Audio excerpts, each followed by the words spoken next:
I'm glad you're here. You found the flower of freedom. This is chapter 46, Openness. And as always, all rights to this original book and to my presentation of it are reserved. Settle yourself in. Leave your burdens behind. Try to clear your mind. A little relaxation is good for everybody.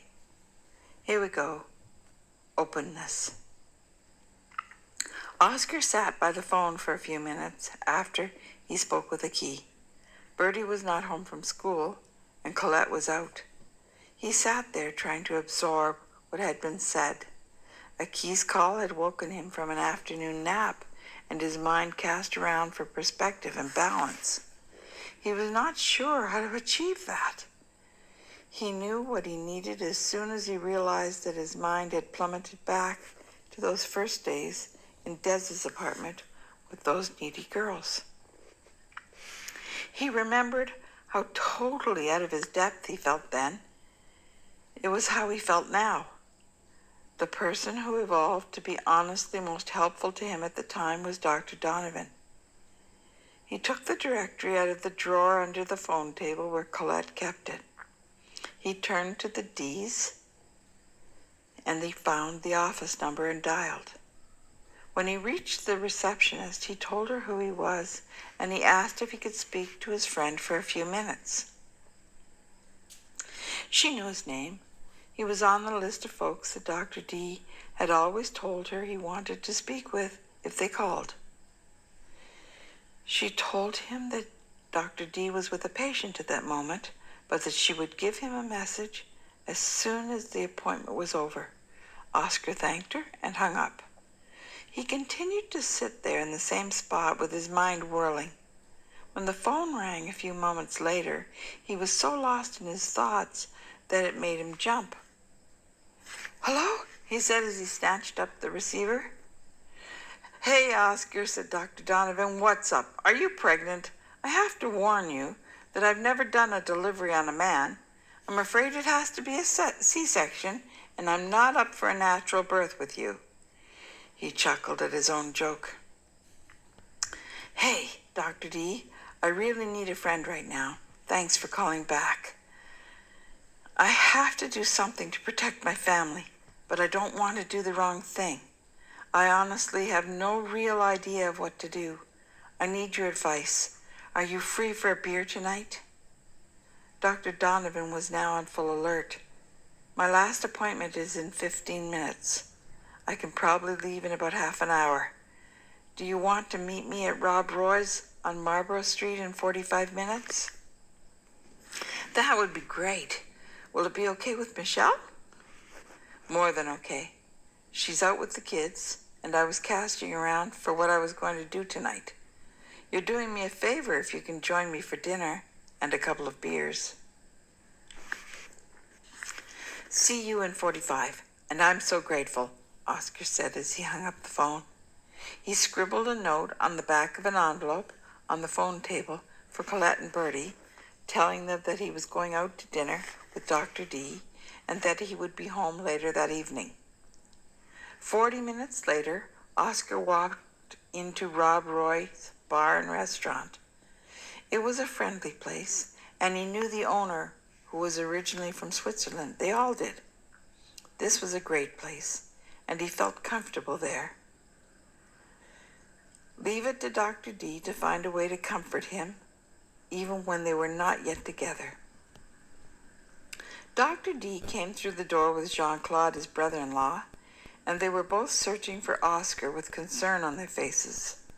Oscar waved from the booth at the back as they approached, and he summoned the barkeep. All three men arrived at the same time, and a round of beers was ordered as the men slipped into the other side of the booth. Jean-Claude said, "I don't have to stay, Oscar. If you need to speak privately, I'll totally understand. He told me that it might be delicate, really delicate, if you're more than 3 months pregnant." He chuckled. "I just showed up to pick him up because I didn't have time to call him back when he called to ask me out this afternoon. I understand the need for privacy, though." "Sit down, Jean-Claude. This is a bonus. My problem is huge, and it might be far too big for his narrow shoulders, Oscar said, tossing his head in the direction of Dr. D's linebacker physique. They all settled back as the beer was placed in front of them on coasters. They smiled at the server and told her that they would order dinner in about half an hour, and then they paused until she was out of earshot. "What's up, Oscar? Is Murray okay?" asked Dr. D. "Murray's fine, I think. My problem is not Marie. It might be even bigger." And then he started to tell them what Aki had said. "This goes to the foundation of our entire family. It's a long story, though." "Talk. We have time. Talk," said Jean-Claude. Both men were aware of Paulette's murder and the family's trip to Paris. They knew that she had not been anyone's favorite.